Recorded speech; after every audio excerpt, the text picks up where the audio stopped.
Halo, selamat datang di video pengimbasan Asesmen Nasional bersama saya Mustika Anggun.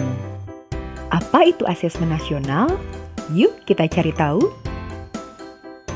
Asesmen Nasional adalah program evaluasi yang diselenggarakan oleh Kemdikbud untuk meningkatkan mutu pendidikan dengan memotret input, proses, dan output pembelajaran di seluruh satuan pendidikan. Asesmen nasional menghasilkan informasi yang dapat kita pergunakan sebagai perbaikan kualitas belajar mengajar guna meningkatkan hasil belajar murid. Asesmen nasional dilaksanakan dengan menggunakan 3 instrumen, yaitu asesmen kompetensi minimum, survei karakter, dan survei lingkungan belajar. Asesmen kompetensi minimum terdiri dari literasi membaca dan numerasi.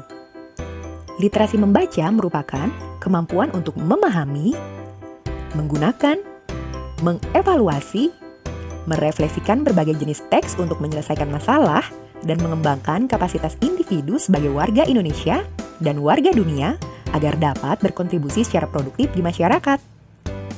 Sedangkan numerasi adalah kemampuan berpikir menggunakan konsep, prosedur, fakta, dan alat matematika untuk menyelesaikan masalah sehari-hari pada berbagai jenis konteks yang relevan untuk individu sebagai warga negara Indonesia dan dunia.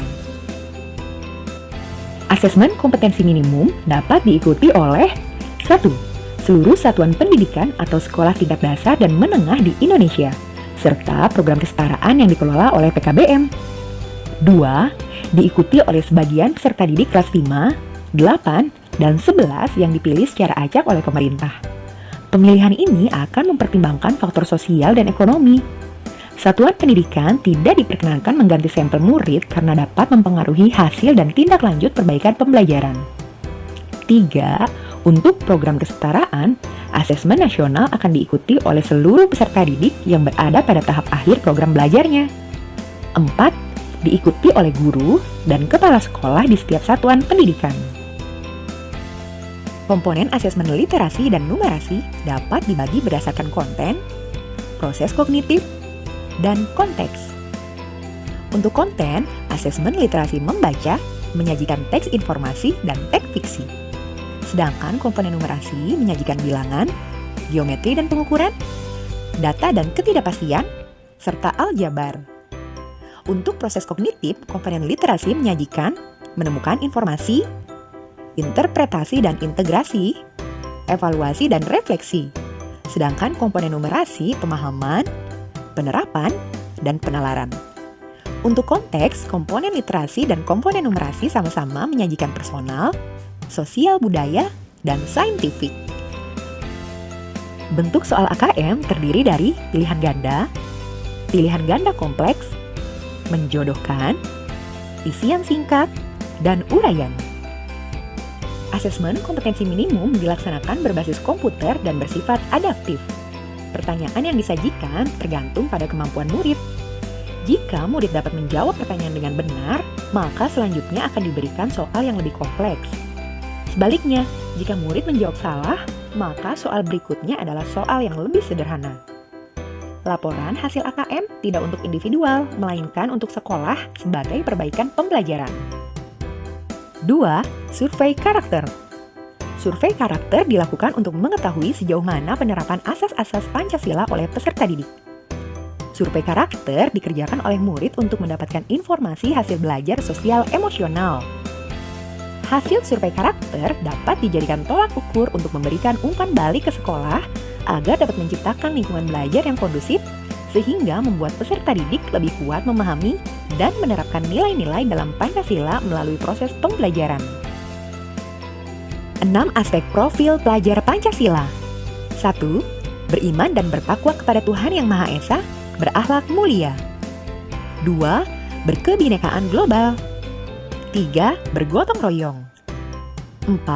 Mandiri. 5. Bernalar kritis. 6. Kreatif. 3. Survei lingkungan belajar. Dikerjakan oleh murid, guru, dan kepala sekolah untuk mengukur kualitas berbagai aspek input dan proses belajar mengajar di sekolah. Survei lingkungan belajar mengumpulkan informasi tentang kualitas proses pembelajaran dan iklim yang menunjang pembelajaran. Aspek lingkungan belajar yang diukur diantaranya 1. Iklim keamanan sekolah, meliputi keamanan dan kesejahteraan siswa, sikap dan keyakinan guru, kebijakan dan program sekolah. 2. Iklim kebinekaan sekolah, meliputi praktik multikultural di kelas, sikap dan keyakinan guru atau kepala sekolah, kebijakan dan program sekolah. 3. Indeks sosial ekonomi, meliputi pendidikan orang tua, profesi orang tua, fasilitas belajar di rumah. 4. Kualitas pembelajaran, meliputi manajemen kelas, dukungan afektif, dan aktivasi kognitif. Terakhir, pengembangan guru, meliputi refleksi dan perbaikan pembelajaran, dukungan untuk refleksi guru. Untuk lebih memahaminya, ayo ikut BIMTEK Guru Belajar seri AKM. Berikut cara-caranya. Langkah yang pertama yaitu silakan mengakses website gurubelajar.kemdikbud.go.id dan pilih layanan masuk. Selanjutnya, masukkan alamat surel rekan-rekan, jangan lupa juga passwordnya ya. Kemudian pilih masuk. Setelah itu, rekan-rekan akan masuk ke beranda program SIM Guru Belajar. Lalu pilih seri AKM.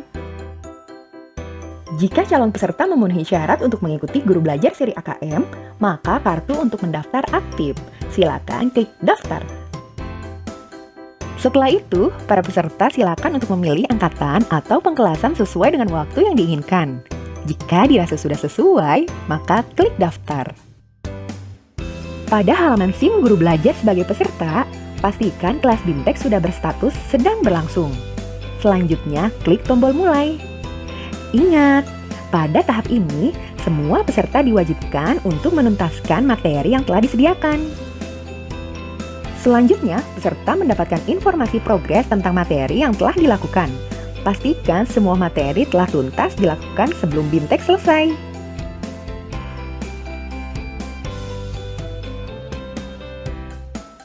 Berikut ini publikasi pengimbasan BIMTEK seri AKM.